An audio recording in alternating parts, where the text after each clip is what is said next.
We're sitting down with Travis Rolstad today, the facility and campus manager of the Idaho Outdoor Fieldhouse, the brand new facility in East Boise that's designed specifically as the headquarters for both Mission 43 members and the Challenge Athletes Foundation of Idaho.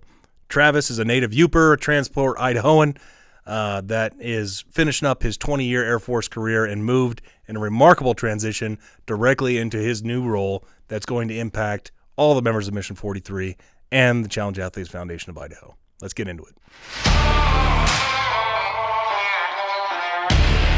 Welcome to the Mission 43 podcast, a podcast dedicated to discussing the struggles and triumphs of transitioning to life after the military. I'm Dan Nelson. I'm a former Army Special Forces officer who's personally experienced the challenges of transitioning to civilian life. In every episode, we'll be sharing tips, strategies, and real-life stories of veterans and their families who've chosen Idaho for their life after the military. So join us, and let's start the conversation. Travis, thanks for being here, man. Happy to be here. Well, so let's talk about what you're doing right now. Like, you are the campus and facilities manager at the Idaho Outdoor Fieldhouse. And I'm not sure that everyone that's either listening or watching might even know what the Fieldhouse is. Well, the Fieldhouse is a almost 7-acre campus that comprises of housing.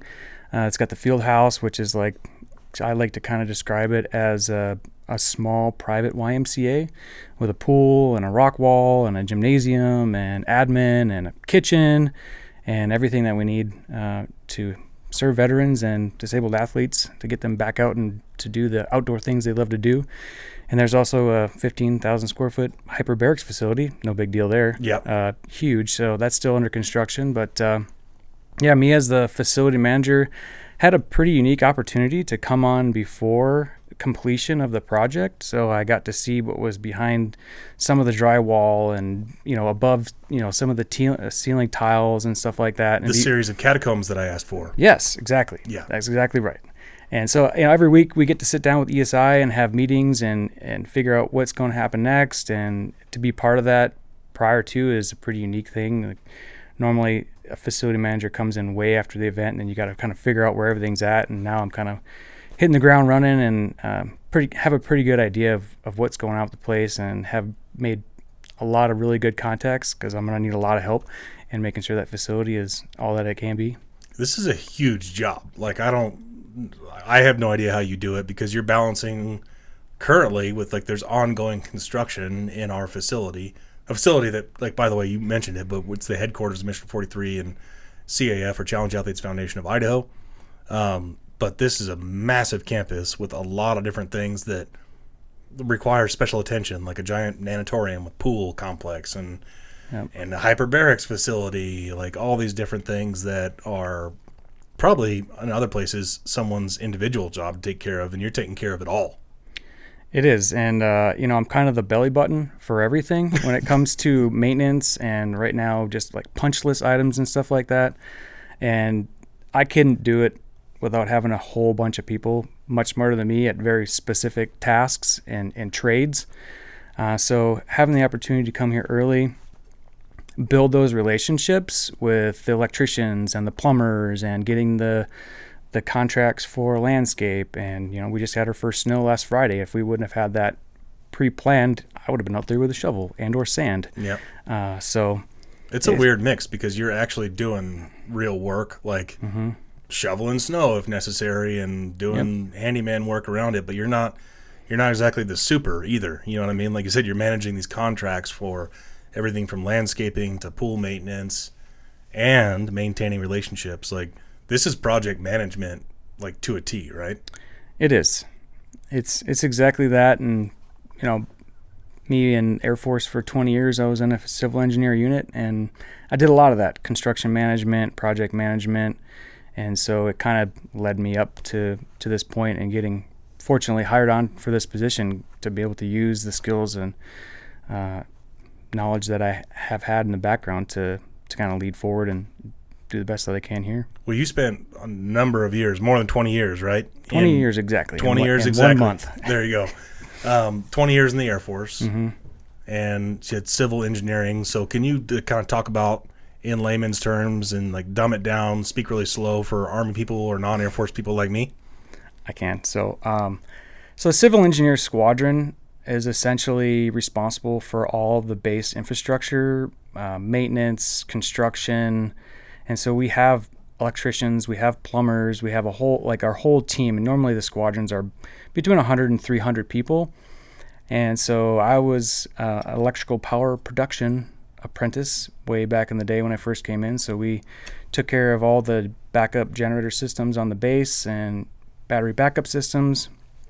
And then we also took care of the aircraft arresting systems out of the runway, which was a little bit outside of a CE scope, but that was always kind of fun to be out on the runway and see the jets taking off and stuff like that. Heck yeah. Do other branches even have the equivalent of this? I don't recall knowing any civil engineers in my military experience. The Army does. They tend to combine many more crafts into one, so they're kind of like jack of all trades. Right. Where the Air Force separates them individually. So you have HVAC, you have electricians, and then me as power production. So you get a little bit more experience on one specific craft, which is pretty good. Now, the Navy also has the Seabees, which they do a lot of construction out downrange, and a lot of times we have combined projects. We work with them quite a bit. Okay. Well, so that experience in the Air Force is what ultimately brought you to Idaho, right? You were stationed at Mountain Home for your last duty station? I was, yep, for 4 years. Where are you from originally? I am from the Upper Peninsula of Michigan. Ah, the UP. Yeah. Oh, right on. So what and where, how, why did you join the Air Force of all the things? Well, in high school, I wasn't really sure what I wanted to do, but I knew my dad was in the Marine Corps. Both my grandfathers were in the Air Force. I had an uncle in the Navy, another uncle who's also in the Air Force. He was HVAC in the civil engineer squadron, just like I was. Oh, okay. And so I kind of decided, coming from a small town, I wanted to go out and see the world a little bit, learn a trade, and maybe I'll do 4 or 6 years and get out and see where that leads me. But I went around and kind of talked to them all, and every one of them said, join the Air Force. Like, you will not join any other branch. You'll join the Air Force. Even the Army recruiter? You should go over there, man. Yeah, the recruiters tried to get me because the Air Force station was at the very end of the gauntlet. They called it in the hallway. But I had pretty good coaches in my family, and they said, if you're going to join the military, join the Air Force. We've been there, and it was good advice. I had a great career.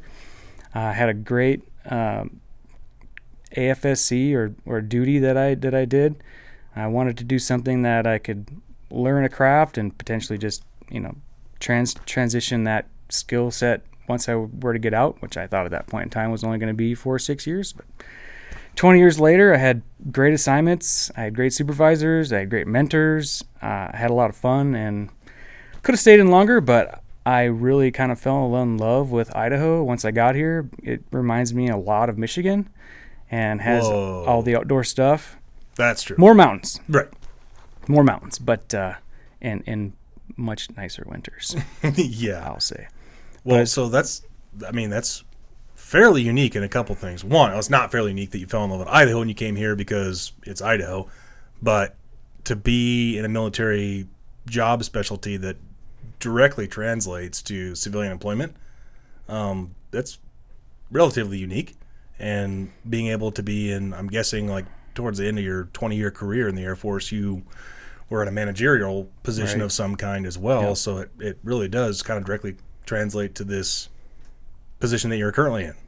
And you're still working with veterans, right? And I'm still working with veterans. My transition has been exceptional, and I know that. I couldn't have asked for a better transition from being a senior NCO in the Air Force and loving what I did there to meeting with some folks and somehow landing in this position, which utilizes my skill set almost perfectly. I'm still learning a lot of things, especially campus specific, and there being a pool that's new. Yeah. But that's also you didn't manage too many pools in the Air Force? I didn't manage any pools. No, we didn't have a lot of those. Oh, well, you have some. What at Al-Udeid? You have a pool even overseas. They do, but mostly the plumbers dealt with some of that stuff. I didn't mess with it too much. Well, so how did you come across Mission 43? Like, you're at Mountain Home, you're finishing up your career, or at least getting close to 20. I know you like the outdoor stuff, and that's a big draw to Idaho, but what connected you to the military community outside of the military? I actually heard about Mission 43 before I was in Idaho. my ex-wife was the chapter captain for Team Red, White, and Blue. Oh yeah. And so she would meet up a lot with Mission 43 people. Not a lot, but every once in a while. So I did hear about it before then. And then once I got here, being in Mountain Home, I think I went to a few events, but I just didn't go to a ton of activities with you guys. But once I got towards the end of my career and I knew I wanted to retire and I knew I wanted to stay here, I kind of felt like I needed to start networking with people and figure out, what I wanted to do for my next career. And so I started going to the job fairs on base, and then I ran into Allison, and our education director. Yeah. And I kind of said, "Hey, do you guys have any skill bridge opportunities for me?" And she said, "Well, give me a resume," which I had through Hire Heroes, which did an amazing job. I gave them all my information. They had me a resume in like 3 days, which is crazy. Yep.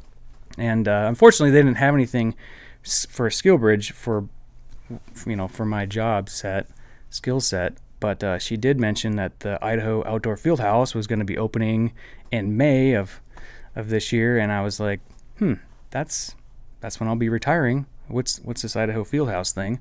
So I went online and checked it out, and I was like, wow, this is really, really something special. This is definitely something I would be interested in doing. So once the job posting came out, I applied for it, and here I am. Well, I'm curious too, like from that initial, because you're not the only one that's like, what's the Idaho Outdoor Fieldhouse, right? Like when they first hear about it, it's like, okay, it's another gym facility, or it's another veterans headquarters type building thing, or another adaptive athlete headquarters type thing. What has been the high points, low points, anywhere in between from that first introduction to this is the idea of the field house to where you're at today and actually managing it? Well, when I went to my first meeting, it was pretty overwhelming. Yeah. I was like, what did I get myself into? This place is huge. It's got a pool. It's got all this stuff. Like, I don't know anything about a pool, and I know how to manage stuff, but I was confident that I could kind of figure it out. And once you get to know people and you start building those connections, people are, more than willing to kind of guide you in the right direction and tell you, what you should be doing, what you can do better.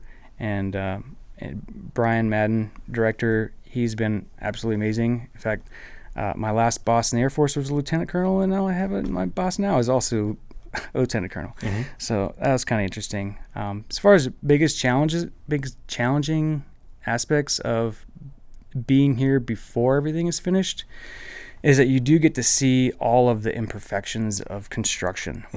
I can be kind of a perfectionist. Darren and I share that a little bit. And so when you look at the campus now, you can see, if you've been there, you can see how gorgeous it is and everything's beautiful and everything looks pristine. It's something to look at. But when you get to see things at a microscopic level and you're looking at trims and you're looking at how doors are hung and you're looking how like tile is laid and little things like that, it sometimes can be a little bit frustrating when you have to go back and be like, hey, we don't like how this is done, and you kind of have to like be that intermediate person between, hey, the contractors are the ones that are doing a really good job, but you don't want to tell them they're doing a bad job, but you also need it to be done right because it deserves to be right, because the people who are going to be using it deserve to have, especially for how much it costs, So that has been a little bit of a challenge, but one of the things that Darren and I actually talked about was once we started filling that space with people and we started having events and we started having, kids come in and playing basketball and, having Roger up on stage and talking about, how far we've come, like all those little imperfections kind of go away. Mm-hmm. And you just kind of see it as like an operating facility, not just a standing structure that needs to be perfect. It is what it is there, and there is always going to be a little perfections here and there, but at the end of the day, like the campus and the facility is gorgeous. It is world class. It is one of a kind, and it's an absolute honor to be there and be part of it and make that place work.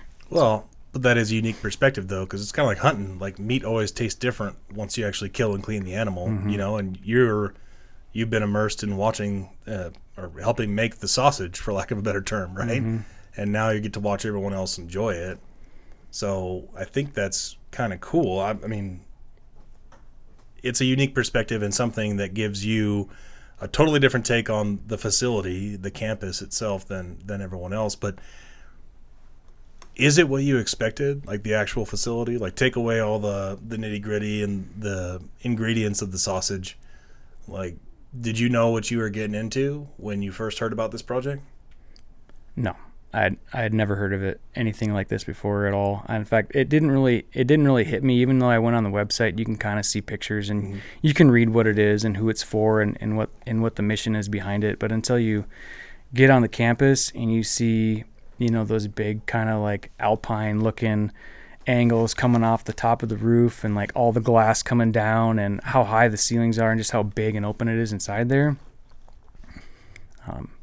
it's wowing, that's for sure.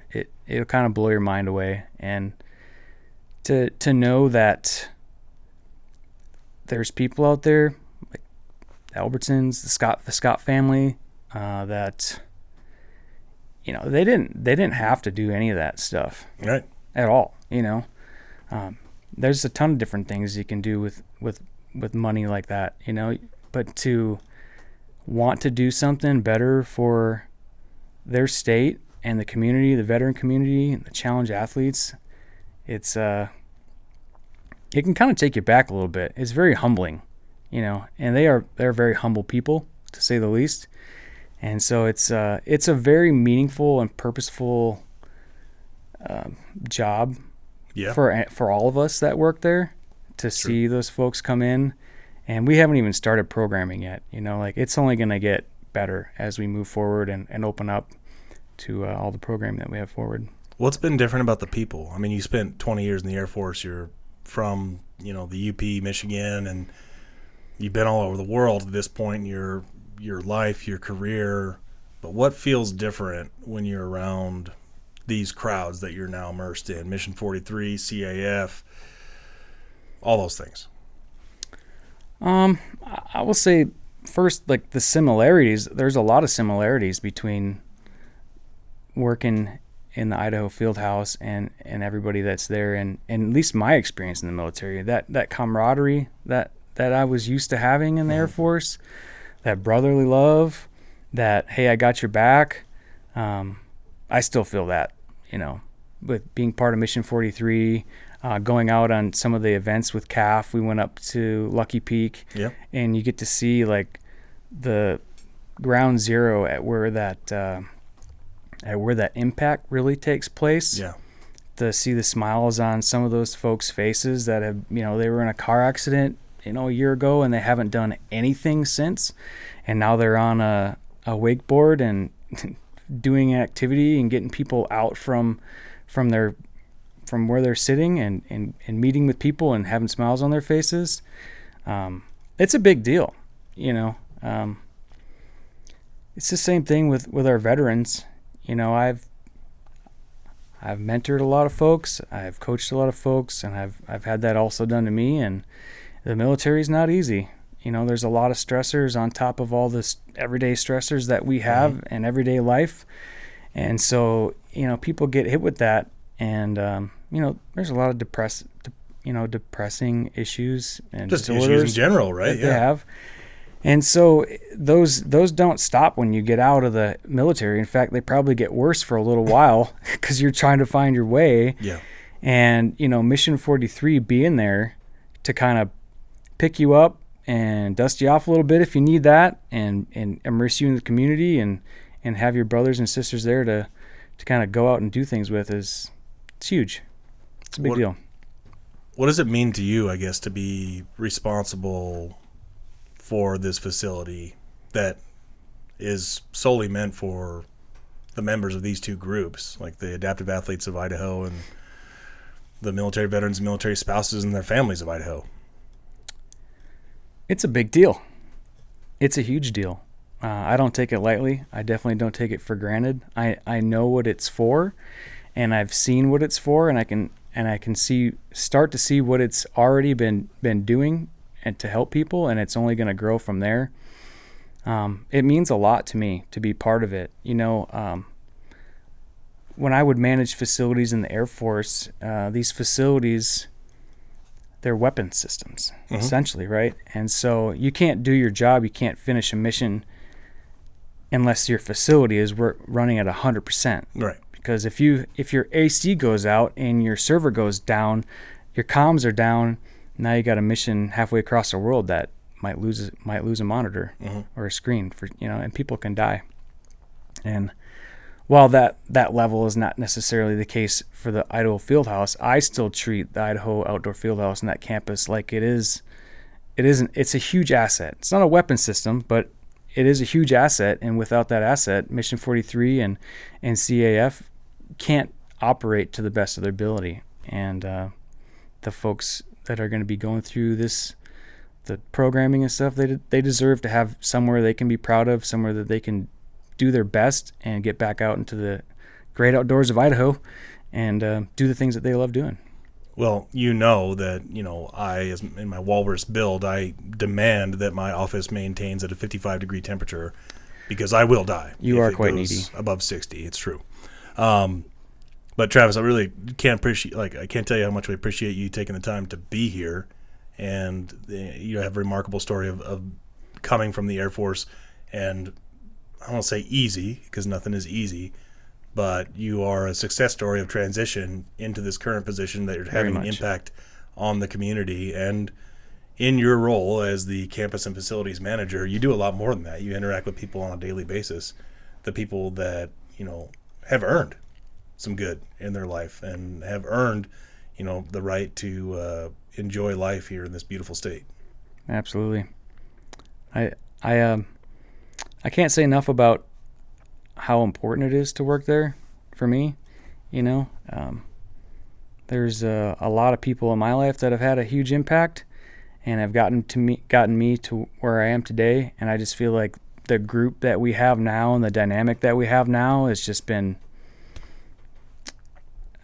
it's hard to really put a word on it. It's been above and beyond what my not that I had expectations, but what I could have ever dreamed to be sitting right now, and the lives and the impact that I'll have on the lives and the coming, because it's more than just being a facility manager. Like Brian brings me into all kinds of meetings. Yep. And they encourage me to go out to events that aren't at all related to being a facility manager. It's like you're part of the team here, and it means a lot because you get to see every little thing that goes on. Like Julia and Brad and you and everybody else that works in there. Like we all have, sit down and brainstorm about how to make things better, and that's what it's all about. So every day that we are in that field house is one more day that we can make that place better and better and better. And I have high hopes for the future of that place, that's for sure. As you should. Well, whether for better or for worse, you're part of the family, man, and we're a dysfunctional family, but we put the fun in dysfunctional. Right. Thanks for being here, Travis. Thanks for having me. Thanks for joining us for the Mission 43 podcast. We hope you found it informative and helpful. If you have any questions or feedback, please comment below or email podcast@mission43.org. Don't forget to like and subscribe to our podcast to stay up to date with new episodes. Be proud of your service, not defined by it. See you next time.